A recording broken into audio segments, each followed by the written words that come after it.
अलैकुम रहमतुल्लाहि व बरकातुहू।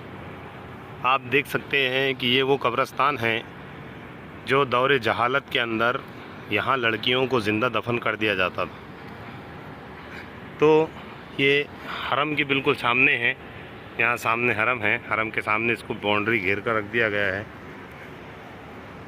इस कब्रिस्तान में कई मरतबा यहाँ पर तामीरी काम करने की कोशिश की गई है, लेकिन जब भी इसमें कोई काम करने की कोशिश करते हैं तो इसमें से चीखों की आवाज़ आती है, इसीलिए इसको बाउंड्री घेर कर इस तरह से बंद कर दिया गया है। आप देख सकते हैं ये वही कब्रिस्तान है जिसके अंदर लड़कियों को ज़िंदा दफन कर दिया करते थे। हज़रत उमर रज़ी अल्लाह अन्हु कहा करते थे कि अगर जिसको अपनी बेटी को दफन करना हो और जिसे अगर कोई कराहत महसूस हो तो वो उमर के पास में लाकर दे दे।